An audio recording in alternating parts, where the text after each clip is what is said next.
Good morning, students. Today we are going to see the next part of our chapter number 4, that is the classification of living objects as plants and animals. In previous video we already seen that how the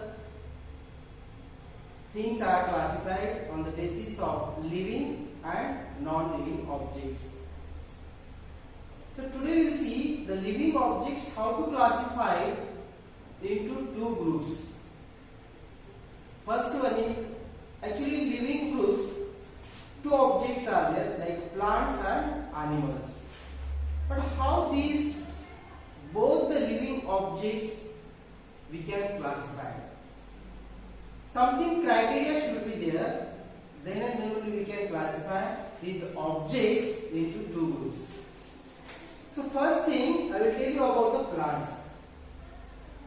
So plants can make their own food with the help of water, sunlight and carbon dioxide by the process of photosynthesis.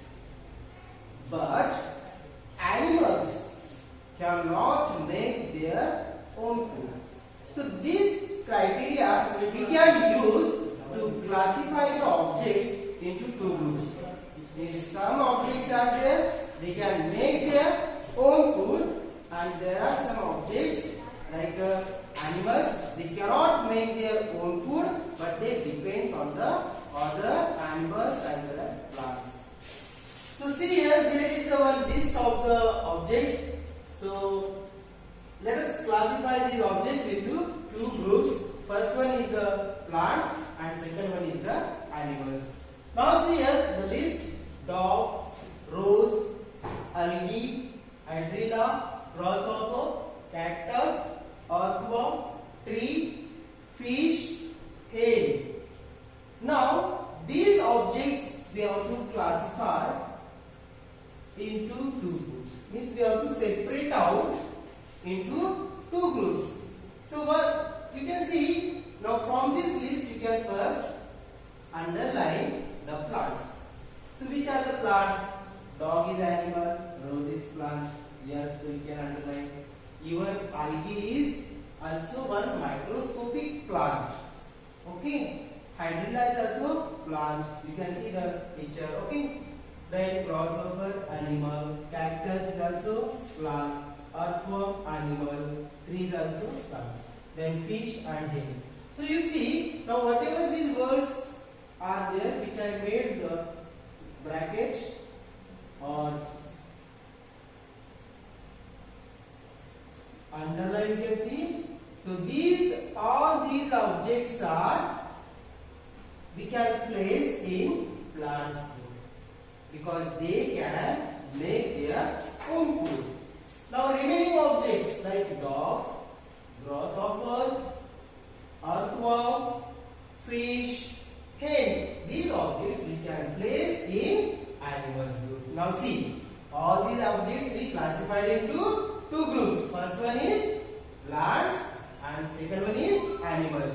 Both these groups or both these objects are living, but we classified into two groups. One group, that is they can make their own food. So plants can make their own foods and animals cannot make. So we use these criteria and we classify the objects into two groups. Okay. Now next one, that is the classification of non-living objects.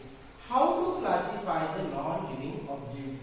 So non-living objects are classified on the basis of materials. Okay.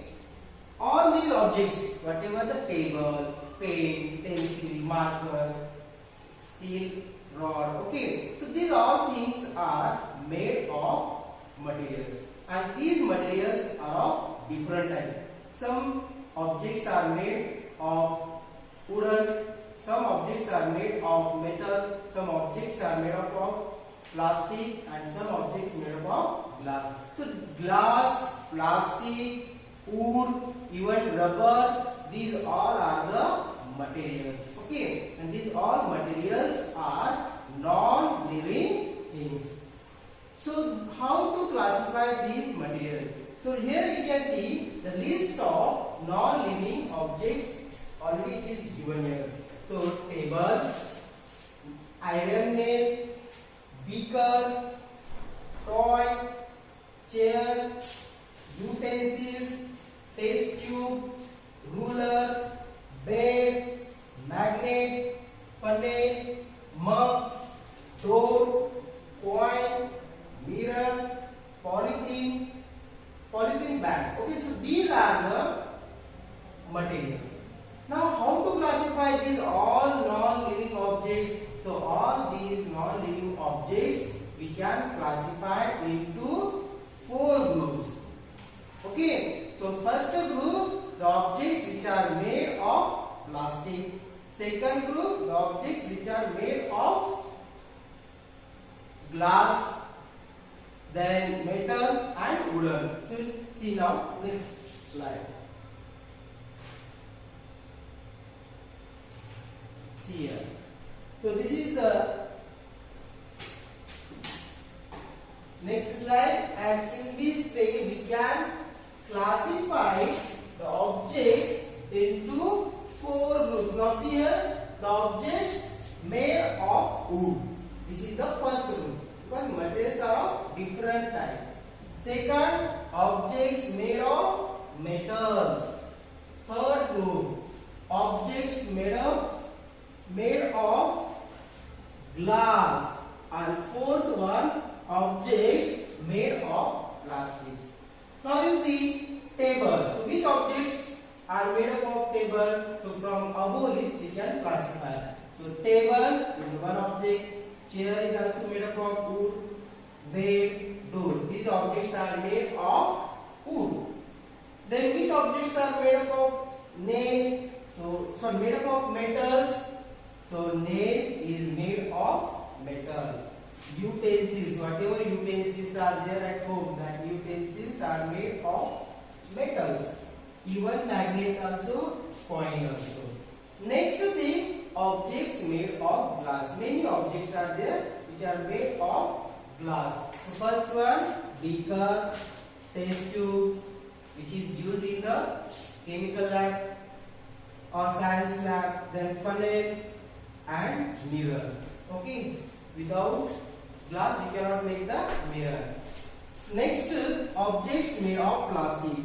So toy, ruler, mug and polythene bag. These objects are made of plastic. So this way we can classify the non-living objects on the basis of their material, what type of material they are made from. So plastics made plastic, metal, glass and wood. So here some are the examples. Okay. So next example.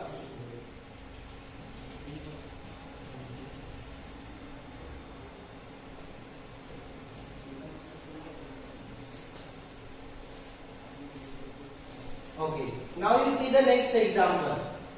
Here given below are the names of some objects and materials. Now see here, water, basketball, orange, sugar, globe, apple, earth pitcher. So these are the objects, and these objects you have to classify into 2 groups. So which criteria we can use? How we can classify these objects? So first thing, we can classify these objects into 2 groups on the basis of their shape first. Shape. So out of these objects, some objects are having rounded shape and some objects are having other shape. So this is the first criteria we can use to classify the objects into 2 groups. Now second criteria, that is eatables and non-eatables. From this list, some objects are eatable, means we can eat them, and some objects are non-eatable. So in this way we can classify these objects into 2 groups. Okay, first thing, on the basis of their shape, rounded or other shape, and second one eatables and non-eatable. So first we will see the rounded shape and oval shape. Now you see from this list which objects are having the rounded shape. So you can see a round shape: basketball, orange, globe, apple, earthen creature. Apple is not completely rounded, but shape is like a rounded. Okay. Now other shapes. Other shapes means water doesn't have any shape, even sugar also. So these two objects are without shape. So in this way we can classify the objects into two groups. Now some are eatable and some are non-eatable. So which objects we can eat? So here water, orange, sugar, apple. These are all these objects we can eat as a food. And these non-eatables like basketball, globe, earthen creature, these objects we cannot eat. So in this way we can classify the non-living objects into the different groups. I hope you understood the objects how to classify into two groups.